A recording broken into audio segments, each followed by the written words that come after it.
ఆయన తన ప్రాణం అర్పించి మనను విమోచించాడు. మనకు ఉదయకాలపు వేళలో గమనించండి, అదే 27వ వచనం నేను చదువుతున్నాను. గమనించండి, 28వ వచనం.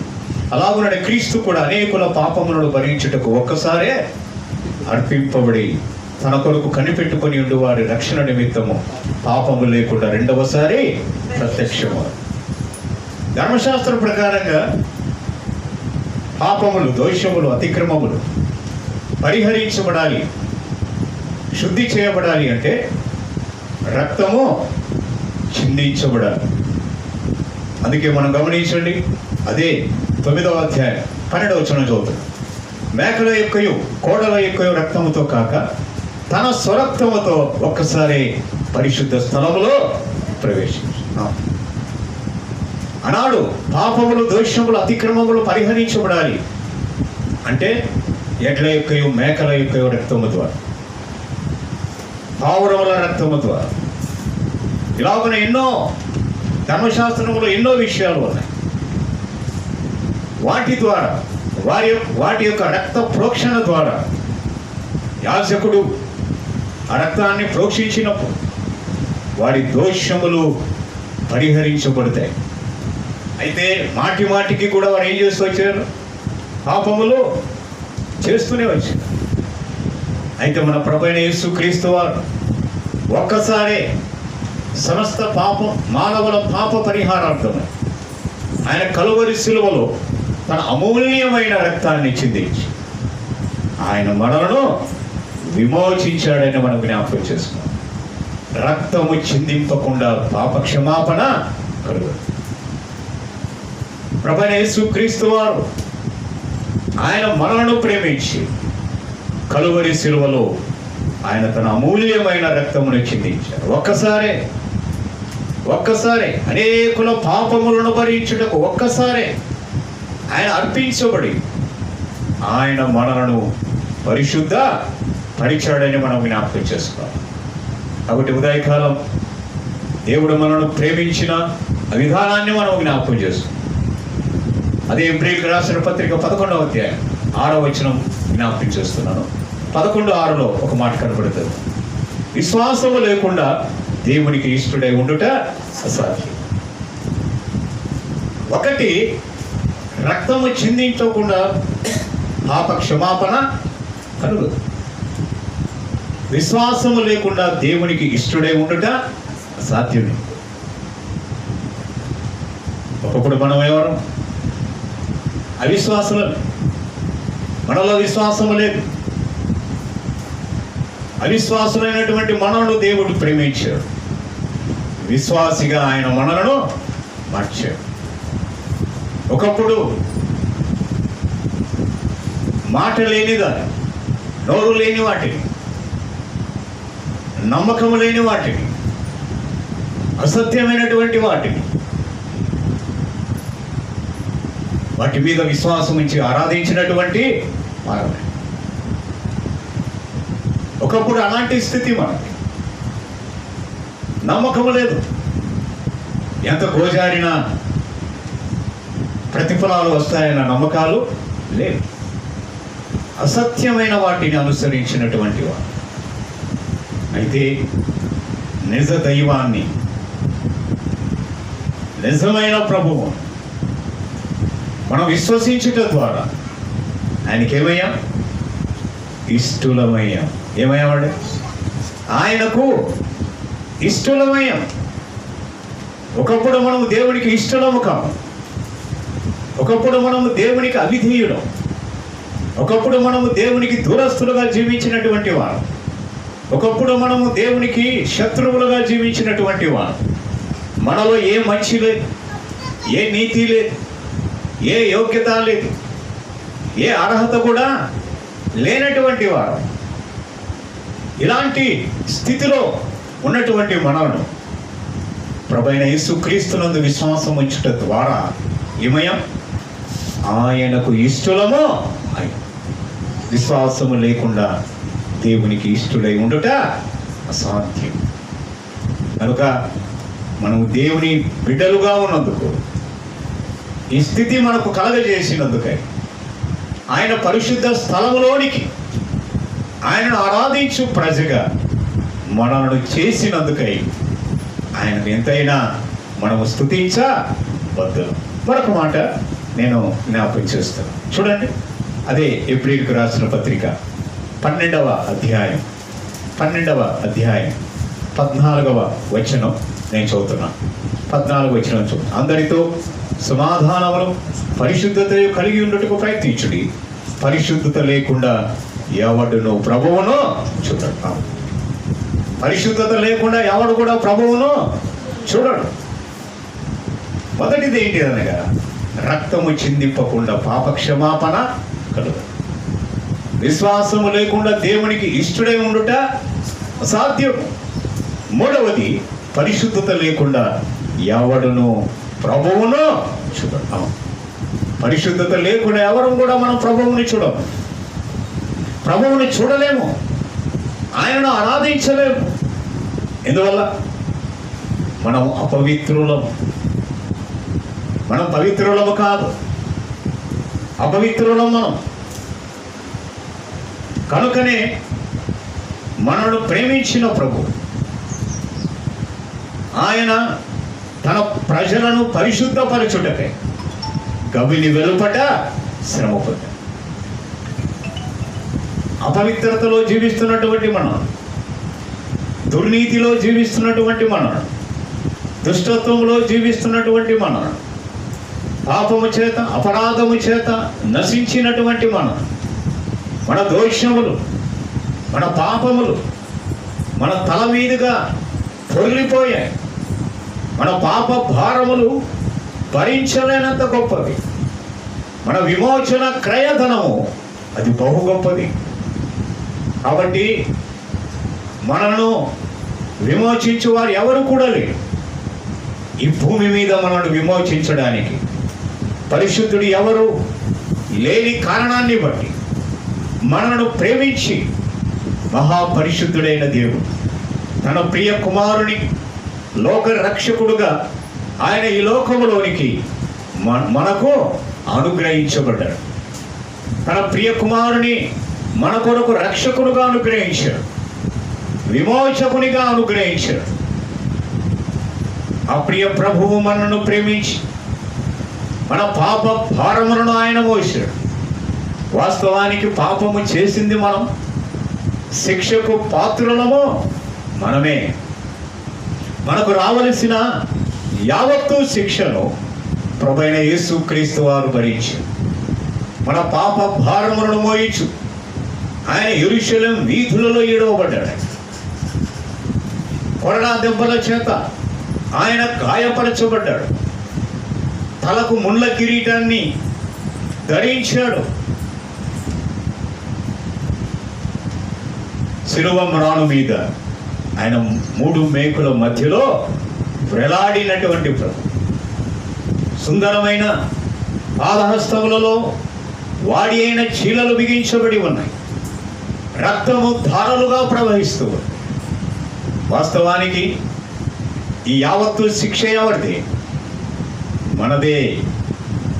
మనము పాపము చేసినటువంటి వాడు, మనము దోషము చేసినటువంటి వాడు, మన పాపములను బట్టి శిక్షకు పాత్రులము మనం. అయితే మన స్థానమందు ప్రభువే నిలిచాడు. దేని కొరకు? మనలను పరిశుద్ధ పరచడం, మనము ఆయన రాజ్య వారసులుగా ఉండడానికి, ఆయన రాజ్యంలో సదాకాలం ఆయనతో సహవాసము కలిగి ఉండడానికి దేవుడు మనలను విమోచించాడని జ్ఞాపకం చేసుకో. అందుకే 13వ అధ్యాయం 12వ వచనంలో చూస్తాం. కావున యేసు కూడా తన స్వరక్తము చేత ప్రజలను పరిశుద్ధపరచుటకై గవిని వెలుపట శ్రమనొందాడు. మనను పరిశుద్ధపరచడానికి ప్రభువు శ్రమనొందాడండి. వాస్తవానికి శ్రమ మనది, శిక్ష మనది, నింద మనది, అవమానములు మనవి, కొరడా దెబ్బలు మనవి. అయితే ఈ యావత్తు శిక్ష ప్రభువే భరించి. ఆయన ఎవడు? ఆయన పరిశుద్ధుడు, ఆయన పాపం ఎరుగనటువంటి వాడు, ఆయన యందు పాపమేదియో లేదు. మహాపరిశుద్ధుడు, మహోన్నతుడైన దేవుడు మనల్ని ప్రేమించి కలువరి శిలువలో ఆయన ప్రాణం అర్పించి మనను విమోచించాడు. ఎందుచేత? పరిశుద్ధత లేకుండా ఎవరు కూడా దేవునిని చూడరు. మనం అపవిత్రులం, మనలో పరిశుద్ధత లేదు, దుర్నీతిలో జీవించాం, అపవిత్రులము. మనను పరిశుద్ధపరచడానికి ప్రభువు తన ప్రాణం అర్పించడానికి జ్ఞాపకం చేసుకో. అదే గమనించండి. ఎబ్రీయులకు రాసిన పత్రిక 9వ అధ్యాయం 14వ వచనం చదువు. 14వ వచనం, నిత్యుడగు ఆత్మ ద్వారా తన్ను తాను దేవునికి నిర్దోషినిగా అర్పించుకొనిన క్రీస్తు యొక్క రక్తము నిర్జీవ క్రియలను విడిచి జీవము గల దేవుని సేవించుటకు మీ మనసాక్షికి ఎంతో ఎక్కువగా శుద్ధి. నిత్యుడగు ఆత్మ ద్వారా, ఆయన నిత్యుడగు తండ్రి, సర్వాధికారి. నిత్యుడగు ఆత్మ ద్వారా తన్ను తాను దేవునికి నిర్దోషిగా అర్పించుకున్నాడు. ఆయనలో దోషమేదియో, ఆయనలో పాపమేది కూడా లేదు. పరిశుద్ధుడు, మహోన్నతుడు, తను తాను నిర్దోషిగా అర్పించుకొనిన క్రీస్తు యొక్క రక్తం. ఏ రక్తం ఇది? క్రీస్తు యొక్క రక్తం. ఆ రక్తధారలో మనకు విమోచన కలిగింది. ఆ రక్తధారల్లోనే నిర్జీవమైన క్రియలను విడిచి జీవము గల దేవుని సేవించడానికి మనకు ధన్యత కలిగింది. పరిశుద్ధ స్థలములోనికి ప్రవేశము దొరికింది. ఆయనను ఆరాధించడానికి మనకు ధన్యత దొరికిందని జ్ఞాపకం చేసుకో. ఒకప్పుడు ఇంటి ధన్యత లేదు. నిర్జీవ క్రియలను విడిచి అని రాయబడు. గమనించండి. ఒకప్పుడు ఎవరు? మనం నిర్జీవమైన వాటిని అనుసరించినటువంటి వారు, నిర్జీవమైన క్రియలను అనుసరించినటువంటి వారు. పుణ్యాన్ని సంపాదించుకోవాలని, మోక్షాన్ని సంపాదించుకోవాలని, ముక్తి భాగ్యాన్ని పొందాలని, దోషములు తొలగించబడాలని ఎన్ని నిర్జీవమైన క్రియలను ఆచరించాము. నిర్జీవమైన క్రియలు చాలా లోతైన సంగతి. ఎంత ప్రయాసపడ్డాడు, ఎన్ని మైళ్ళ దూరం ప్రయాణం చేశారు, ఎంత డబ్బు ఖర్చు పెట్టావు,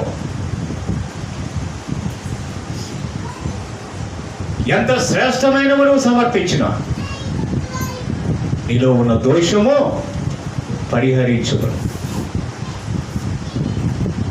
నిర్జీవమైన వాటిని అనుసరించిన వారు. అయితే అలాంటి నిర్జీవమైన క్రియలను విడిచి జీవము గల దేవుని సేవించాలి. ఎక్కడికి వచ్చాం మన ఉదయకాలం? జీవము కలిగిన దేవుని సేవించడం. ఆయన జీవాధిపతి, సర్వాధికారి. నేను మొదటి వాడను, కడపటి వాడను, మృతుడనైతిని గాని యుగ యుగములు సజీవుడనై ఉన్నానని చెప్పాడు. ఆయన సజీవుడు, ఆయన జీవము కలిగిన దేవుడు. అలాంటి మహాపరిశుద్ధుడైన దేవునిని ఆరాధించడానికి మనం ఉదయకాలం ఆయన సన్నిధిలోనికి చేరాం.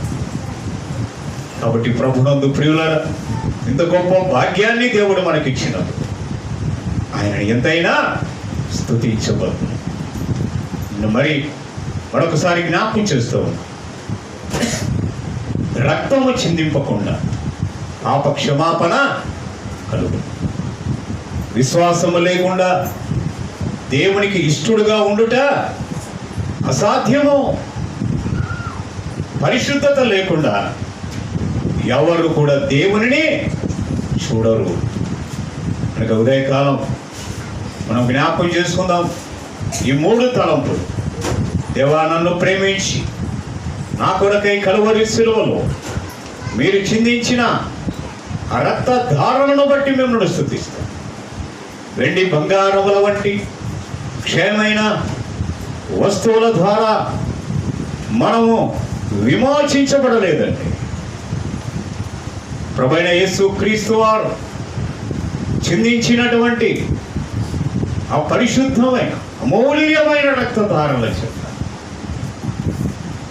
దేవుడు మనకు పాప క్షమాపణ విమోచనను ఇచ్చాడు. ఆయన సన్నిధిలోనికి మనకు ప్రవేశము దొరికింది. నిర్జీవమైన క్రియలను విడిచి జీవము కలిగిన దేవుని ఆరాధించు ప్రజగా దేవుడు మనల్ని చేశాడు. ఆయన మన కొరకై ప్రాణం అర్పించి రక్తము చిందించాడు, మరణించాడు, సమాధి చేయబడ్డాడు. సమాధిని గెలిచి ఆయన పునరుత్థానుడై సజీవుడిగా లేచినటువంటి దేవుడు. ఆయన తిరిగి రాబోతూ ఉన్నాడు. తన సంఘాన్ని తీసుకొని వెళ్ళడానికి. ఇంత గొప్ప నిరీక్షణ దేవుడు మనకు ఇచ్చి ఉండగా అలాంటి మహాప్రభువుని మనం ఎంతైనా స్తుతింపబద్దులం. చివరి మాట నేను జ్ఞాపకం చేసి నేను ముగిస్తున్నాను. ఎఫెసీయులకు రాసిన పత్రిక 5వ అధ్యాయం 20 వచనంలో 5:20 మన ప్రభువైన యేసు క్రీస్తు పేరట సమస్తమును గూర్చి తండ్రి అయిన దేవునికి ఎల్లప్పుడూ కృతజ్ఞతాస్తుతులు చెల్లించు. ఏం చేయాలి మనం? దేవుడు మన పక్షాన జరిగించిన గొప్ప విమోచన కార్యమును బట్టి ఆయనకు కృతజ్ఞతాస్తుతులు చెల్లించు. ఒకప్పుడు ఇట్టి ధన్యత లేదు. లోకములో జీవించినటువంటి వాడు జీవము కలిగిన దేవుని సేవించు ప్రజగా దేవుడు మనల్ని చేశాడు. పరిశుద్ధులుగా దేవుడు మనల్ని చేశాడు. పరలోక రాజ్యానికి వారసులుగా దేవుడు మనల్ని చేశాడు. కాబట్టి దేవుడు మన పక్షాన జరిగించిన ఇంత గొప్ప విమోచన కార్యము మన ఎడల దేవుడు చూపినటువంటి ఆ మహాప్రేమగా మనం ఏమి చెల్లించగలం? ఏమి చెల్లించిన రుణస్థులం అని ఒప్పుకొని మన యొక్క హృదయపూర్వకమైన స్తుతి స్తోత్రము మన ప్రభువైన యేసు క్రీస్తు పేరట తండ్రి అయిన దేవునికి చెల్లిస్తూ మనం ఆరాధనలో కొనసాగుదుము కదా. స్తుతి మహిమ ఘనతయు యుగ యుగములాకును. స్తుతి మహిమ ఘనతయు యుగ యుగములాకును. స్తుతి పాత్రానికి చెల్లును, స్తోత్రారుడానికి